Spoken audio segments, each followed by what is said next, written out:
Hi everyone, welcome to another episode of Get Inside Team Go 11. This is an episode about Misano and Donington. Recap of both races, and here we go. So Philip, Barcelona was the hardest race of the season so far. Then we went to Misano. What does it change for the team home race? Of course, the two races, Assen and Barcelona, was quite difficult. But then for Misano we got a different part from Ducati. I'm really grateful for that because this helped a little bit, improved our situation a lot, and of course it was a pleasure to have another home race, and it was a fantastic atmosphere all the way through the weekend, and I think we did quite good. At the end of Superpole in Misano you were a bit nervous. What happened there? Of course, in the Superpole it was not so easy because we had 4 yellow flags and a red flag, and in my opinion we had a potential to finish in the top 3 rows. We were a little bit unlucky there, and I was angry because in the race it was very difficult to make an improvement because overtaking was so difficult for everybody, and more or less we stayed where we started from. Race 2 was the best race of Misano. You showed a great improvement compared to race 1.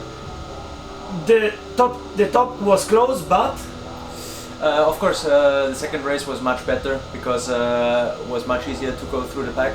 So in the end we were fighting for P8, P9, and I was quite happy because for the first time since Australia I was happy to with the bike. Was comfortable, and in the end I showed it that we have the potential to ride more consistently in the top 10, and I was happy with the second race. Going to Donington, completely different weather, Friday mixed condition, were you confident? Yes, I think Friday was a very particular day because it was there were drops of rain all the time, second practice basically only 2 laps and then the rain started.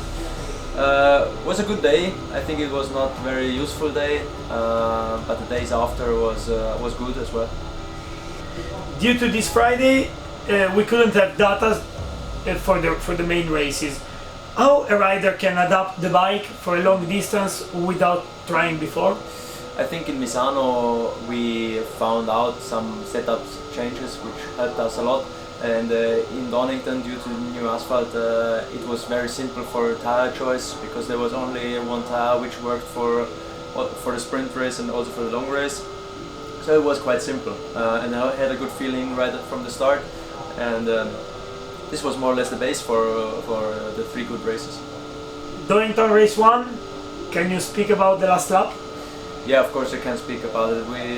The race normally is 23 laps and we did 22 and a half, and then the bike stopped working. We were inside of the top 10, so it was quite painful, but in the end this is racing, and the next day we did 2 top 10 finishes, but in the end we missed those points because it would have been 6 points, easy top 10, and I think it's just unlucky.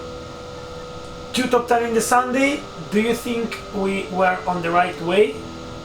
Yeah, I think overall since Misano we are on the right way because since Misano race 2 more or less I see all the time the top 5 during all the race, and we are quite close, and I think we are on the right way, and I think Misano and also the results from Donington prove it that we are on the right way.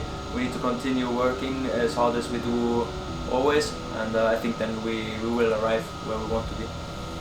In race 2 in Donington we saw a really scary crash in the first laps. Can you describe that crash because you were in the middle, and how you reacted in the moment? If you have a crash like this where there is one rider in front of you, more or less there is not a lot what you can do because everything will happen so fast, so you just try to avoid the rider, but if you can't avoid it. That's just how it is. We were lucky that Tom have a lot of broken ribs, but in the end I think he was lucky. It's strange to say that, but I think in the end he was lucky because I could avoid him, and all the other riders could avoid him too, so it was not too bad, but it's always bad if a crash like this happens, but sometimes you can avoid the rider, sometimes not. But I think you try, but sometimes you don't succeed. But in the end, I touched him a little bit with the foot.